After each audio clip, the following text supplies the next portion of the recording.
وصفتنا النهارده جديده جدا. هي بالنسبه لينا مش جديده، الفراخ المشويه كلنا متعودين عليها، بس هنعملها النهارده بطريقه جديده قوي. هنشويها بطريقه يعني تقريبا محدش عملها قبل كده.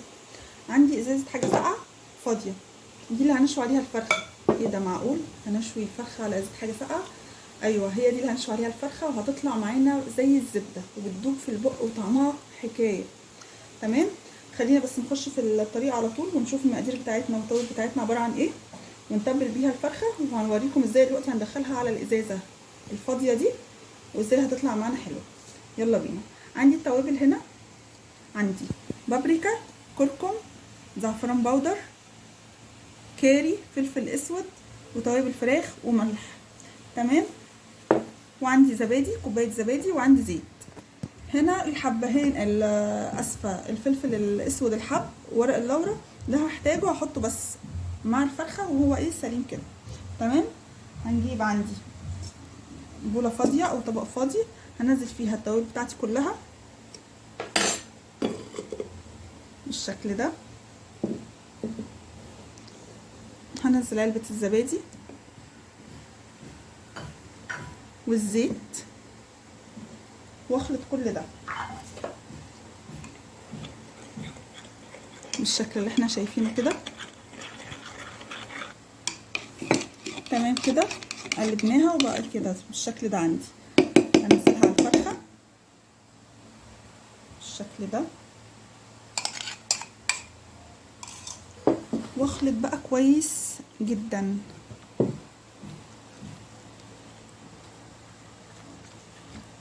بالشكل ده كده، اوصل لكل حته في الفرخه التتبيله تحت الجلد، واتبل بالشكل ده كده.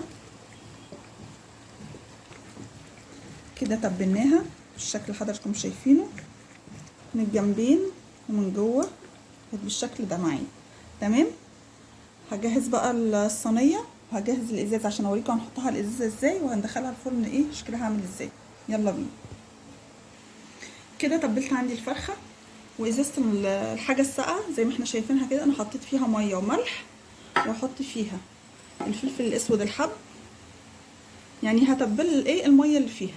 تمام، مش ميه عاديه وخلاص، لا بحط ملح وبحط الفلفل الحب كده وورقتين لورا زي ما احنا شايفين كده، بكسرهم واحطهم جوه الازازه بالشكل ده كده.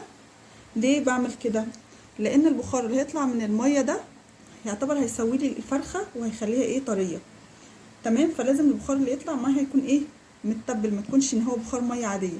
تمام، هنا عندي صينيه فرن حطيت فيها ميه، وهنزل فيها برده ورق لورا وبرده الفلفل اللي هو الحب ان انا برده هتبلها، وهنزل برده شويه ملح. تمام بالشكل ده. هعمل ايه بقى دلوقتي؟ هجيب الصينيه كده عندي كده وهحط ازازه الحاجه الساقعه في الوسط. تمام، بسم الله،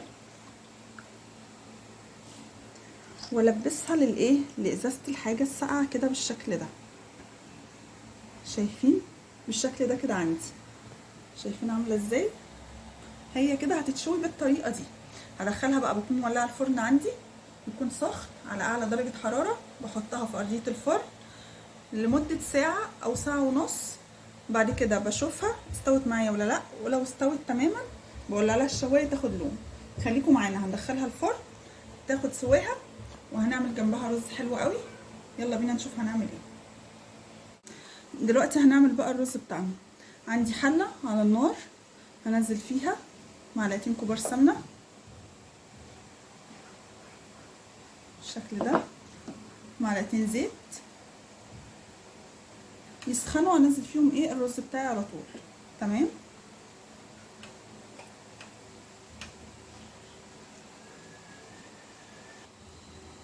ننزل الرز دلوقتي عندنا.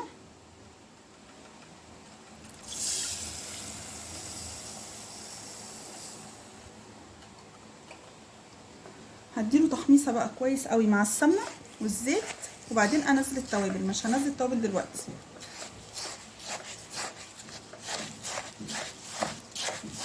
لو نزلت التوابل دلوقتي فهتتحرق مني، وانا عايزه احمص الرز كويس قوي في السمنه والزيت. تمام، نقلب كويس كده، خلي كل حبايه رز تتغلف ايه بالماده الدهنيه بتاعتها كده. حمصت الرز معايا كويس قوي. هنزل التوابل بقى عليه. عباره ايه التوابل عندي؟ معلش نسيت اقول لكم، عندي ليمون مجفف، ورق لورا، قرنفل، وفلفل اسود حب، وعود قرفه، وحبهان، وكركم، وكاري. تمام. هنزل كل التوابل دي وهقلب كويس قوي.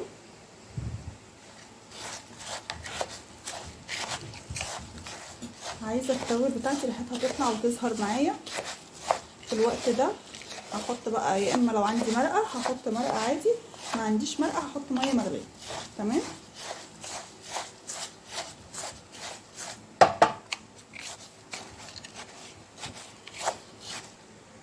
كده بقى انزل بالميه المغليه بتاعتي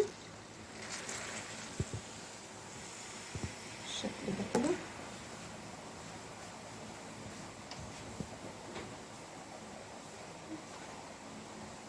واقلب كده. مستوى الميه حلو قوي. طبعا احنا عارفين ان كل كوبايه رز عليها كوبايه ميه. تمام. هنزل الملح وهسيب الرز بقى يستوي، ونشوف ايه هنقدمه مع الفراخ، ونشوف الفراخ بتاعتنا هتوصل لايه. تمام. وهنشوف وصفتنا لما تجهز. شايفين الرز بتاعي خلاص دخل في السوا. هغطي عليه وهسيبه يكمل سواه، وبعدين نشوف هنقدمه ازاي مع الفرخه. شايفين دي الفرخه كده خلاص استوت معايا وجهزت. شايفين بقت جميله ازاي؟ بجد حكايه يا جماعه والله. استوت ودايبه. شايفين الازازه معايا لسه زي ما هي، محتفظه بالميه بتاعتها. شايفين؟ بصوا الميه بتاعتها زي ما هي، ومترشقتش ولا اي حاجه، لان في ناس كانت بتقولي ممكن تترشق. عايزه اوريها لكم من تحت اهو. شايفين دي الازازه؟ بصوا الفرخه استوت وجميله، جميله جدا بجد. هنخرجها بس في اي حاجه تانية عشان اقدر اوريها لكم واوريكم هي مستويه قد ايه. ماشي، خليكم معايا. كده طلعتها في طبق تاني عشان اوريها لكم. شايفين عامله ازاي؟ بجد في منتهى الجمال، متحمره وجميله مستويه وزي الزبده. شايفين عامله ازاي من هنا؟ من كتر ما هي مستويه بدأ خلاص ان هو العظم يسيب اللحم خالص. جميله قوي بجد. شايفين متحمره ازاي؟ روعه والله بجد. ازازه الميه عندي زي ما هي. شايفين عامله ازاي؟ الميه لسه فيها للاخر، منزلش منها اي حاجه. انا مبحطش ازازه الميه دي عشان خاطر ان هي تسوي الفرخه، لا، هي وسيله ان هي تخلي الفرخه تتشوي، انما الفرخه مشويه عادي خالص على درجه الحراره. الميه عندي زي ما هي اللي في الصينيه بتاعتي، ما نشفتش ولا اي حاجه. هنقدم بقى الفرخه كده مع الرز ونشوف عاملين ازاي. هنا الفراخ خلاص قدمتها وبقت جاهزه عندي. قدمتها مع الرز، الرز عندي استوى زي ما انتم شايفين. جميل بجد، جميل قوي، مفيش اجمل من كده. والطعم حكايه. والفراخ عندي مستويه وزي الزبده بجد. شايفين عامله ازاي؟ ولا لونها وريحتها يا جماعه؟ بجد بتمنى تجربوها، بجد هتعجبكم قوي. شايفين؟ شوف الفراخ كده معايا مستويه ازاي. بسم الله. شايفين؟ زبده زبده بجد والله. طعمها حكايه، بسم الله ما شاء الله.